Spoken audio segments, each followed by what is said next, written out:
Everyone, आज हम बात करेंगे। बहुत ही एक इम्पॉर्टेंट टॉपिक है और मैंने सोचा है कि क्यों ना डिफरेंसेस लेकर आया जाए, क्योंकि दो चीज़ में अगर डिफरेंस लेकर के आया जाएगा तो दोनों चीज़ के बारे में जो सिमिलर लगते हैं उनके बारे में जानना और आसान से हो जाएगा और विस्तार से भी हम लोग जानेंगे। ठीक है, तो आज हम लाए हैं कि CID और CBI जो दोनों होते हैं उन दोनों में अंतर क्या होता है। तो CID और CBI के बारे में हमेशा आप लोग ने सुना होगा। ठीक है, कभी भी न्यूज में आता है कि ये चेकिंग हो रहा है, वो चेकिंग हो रहा है, तो आपको कन्फ्यूज़न होता होगा कि CDI, CBI और CID इनका अलग अलग नाम है, अलग अलग क्या इनका चेकिंग भी होता है, क्या सेम है। तो यही जो आपके दिमाग में डाउट आते हैं, इन्हीं को आज क्लियर करते हुए आगे चलेंगे। तो अगर आपको वीडियो अच्छा लगे तो लाइक शेयर एंड सब्सक्राइब जरूर कीजिएगा। तो CID और CBI में क्या अंतर होता है अगर हम बात करें तो CID और CBI अगर हम बात करें तो दोनों अलग अलग जांच एजेंसियां हैं। पहले तो जान लीजिए कि दोनों अलग अलग हैं, एक नहीं है। ठीक है, इसके बाद अगर इनका जांच का क्षेत्र बात करें, क्षेत्र मतलब एरिया, अपना अपना कोई जैसे क्षेत्र होता है, आप किस क्षेत्र में काम करते हैं वो अपना अलग आपका एरिया है। ठीक है, तो वैसे ही CID और CBI दोनों का अलग अलग एरिया है जाँच करने का। ठीक है, CID का अगर बात करें तो ये एक प्रदेश के अंदर घटित होने वाली घटनाओं की जांच करती है। मतलब अगर कहीं पे कुछ हुआ, एक प्रदेश के अंदर, एक कहीं पे अगर डिस्ट्रिक्ट या कोई भी हो तो उसके अंदर जांच करती है। ठीक है, राज्य सरकार, और यह राज्य सरकार के आदेश पर काम करती है। मतलब स्टेट में सोचिएगा, अच्छा से सोचिएगा, CID जो कि CID होती है वो एक प्रदेश के अंदर जांच करती है, मतलब एक राज्य के अंदर। ठीक है, वो जांच करती है। लेकिन अगर वहीं CBI की बात करें तो वो पूरे देश में होने वाली विभिन्न घटनाओं की जांच करती है। ठीक है, अगर देश में कोई बड़ी घटना हो जाए जिसमें कि जांच एजेंसी की जरूरत हो तो वहाँ CBI की जरूरत होगी। तो CID एक स्टेट के अंदर काम करेगी, जबकि CBI जो है वो आपके पूरे सेंट्रल में काम करेगी। ठीक है, वो केंद्र सरकार के अधीन आती है। इसको जो CBI जो होता है उसे केंद्र सरकार दे सकती है अधिकार। उच्च न्यायालय जो हमारे हाई कोर्ट होते हैं, जो सुप्रीम कोर्ट होते हैं, ये सब इसको दे सकते हैं जांच करने के लिए। ठीक है, CBI को। और CID बस एक स्टेट के अंदर होता है। ये दोनों का एम्बलम और जो होता है मोटो वो यहाँ पे दिखाने का कोशिश किया हूँ।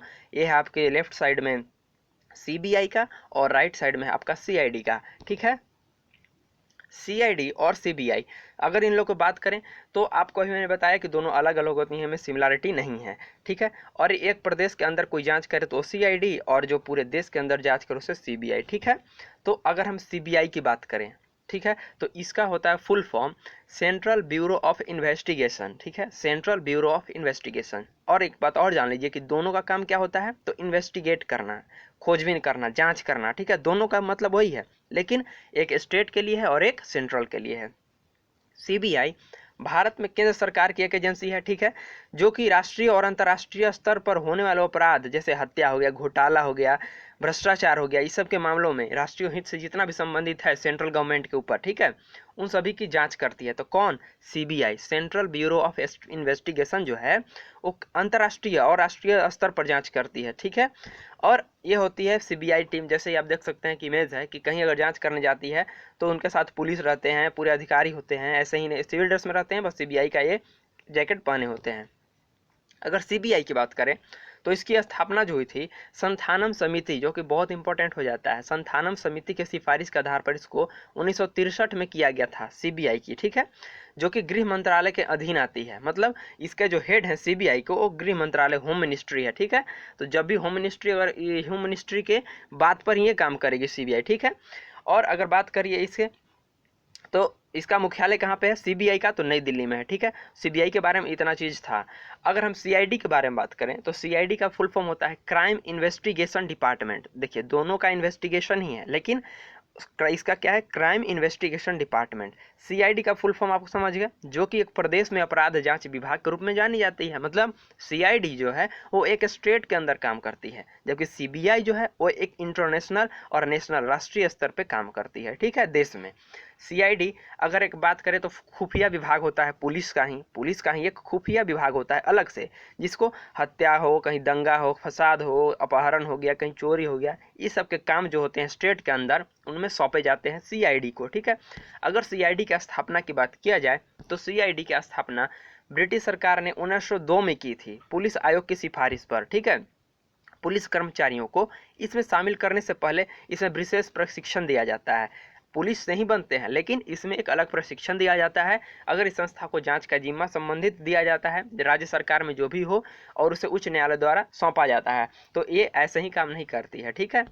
अगर हम बात करें तो दिल्ली विशेष पुलिस जो प्रतिष्ठान अधिनियम 1946 था, उसमें सीबीआई को जांच की शक्तियां दी गई थी। ठीक है। भारत सरकार राज्य सरकार के सहमति से राज्य में मामलों की जांच करने का आदेश सीबीआई को देती है। जो भारत सरकार है, मान लीजिए अगर किसी स्टेट में उसको जांच करना है सीबीआई को, तो बिना स्टेट का परमिशन लिए हुए वो जो है अपने स्टेट में नहीं आने देंगे। मतलब आप जिस स्टेट में सीबीआई को भेजते हैं, उस स्टेट के सीएम से, गवर्नर से आपको वहाँ की सर्वोच्च न्यायालय जो है, वहाँ की जो उच्च न्यायालय है, उनसे आपको सिफारिश लेना होगा, सहमति लेना होगा। बिना सहमति के आप उस राज्य में नहीं जा सकते हैं जांच करने। तो सीबीआई जो है वो सेंट्रल गवर्नमेंट के तो बात पे काम करती ही है, लेकिन अगर वो जिस स्टेट में जाती है वहाँ पे अगर उसको अलाउ नहीं किया जाता है तो नहीं जा सकती है। तो पहले अलाउ अगर मिलता है तब सीबीआई जाएगी। अब कुछ ऐसे प्रमुख अंतर हैं जो कि सीआईडी और सीबीआई में होते हैं, उसके बारे में बात करते हैं। ठीक है। सीआईडी की बात करें तो सीआईडी एक मतलब एक छोटा सा प्रदेश, जैसे कि एक स्टेट हो गया, तो हमारे देश में जैसे राज्य है, तो राज्य में एक कोई राज्य में काम करती है सीआईडी, तो हर एक राज्य के अपने अपने होंगे। ठीक है। लेकिन अगर सीबीआई की बात करें तो हमारे पूरे देश पे काम करती है। ठीक है। तो पहला अंतर सीआईडी और सीबीआई में ये था। अगला अंतर की बात करें, सीआईडी के पास जो भी मामले आते हैं उन्हें राज्य सरकार और हाईकोर्ट द्वारा सौंपा जाता है। मतलब अगर कोई भी ऐसा काम हुआ, कोई भी गलत फहमी जो भी हुआ स्टेट में, तो राज्य सरकार या जो उस राज्य की उच्च न्यायालय है वो हमारे सीआईडी को सौंपती है, स्टेट की सीआईडी को। जबकि सीबीआई को जो मामले की है बात करें तो सीबीआई को केंद्र सरकार, हाई कोर्ट और सुप्रीम कोर्ट तीनों सौंपते हैं सीबीआई को। ठीक है। अगर सीआईडी की बात करें तो राज्य में होने वाले कोई भी काम, जैसे दंगा, हत्या, कोई भी मतलब गलत काम जिसमें आपराधिक मामले हो गया, ऐसे भी अगर जांच करने की जरूरत पड़े तो ये स्टेट के अंदर ही काम करेगी। जबकि सीबीआई जो है वो हमारे सेंट्रल स्तर पर काम करेगी। और ये धोखाधड़ी, घोटाले हो गए, हत्या हो गए, चाहे अंतरराष्ट्रीय संगठन से, चाहे कुछ भी मतलब बाहर से भी कोई काम हो गया, तो उसकी जांच कौन करेंगे? तो सीबीआई। अगर किसी व्यक्ति को सीआईडी में शामिल होना है तो उसे राज्य सरकार द्वारा आयोजित की जाने वाली पुलिस परीक्षा पास करना होगा, अगर सीआईडी बनना है तो। ठीक है। देखिए, जिसमें अपराध विज्ञान की परीक्षा पास, इन्वेस्टिगेशन एक परीक्षा होती है पुलिस के आप बनने के बाद भी, एक और परीक्षा होती है सीआईडी में, तो उसमें आपको एक अपराध विज्ञान की परीक्षा होती है। ठीक है। तो उसमें आपको पास करना होगा। लेकिन अगर सीबीआई की बात किया जाए तो सीबीआई में शामिल होने के लिए आपको एसएससी बोर्ड जो कि सेंट्रल गवर्नमेंट आयोजित करती है उस परीक्षा को पास करना होगा। तो सीआईडी बनने के लिए स्टेट गवर्नमेंट जो वाला एग्जाम पास करना होगा, और सीबीआई बनने के लिए आपको सेंट्रल गवर्नमेंट वाला एग्जाम पास करना होगा।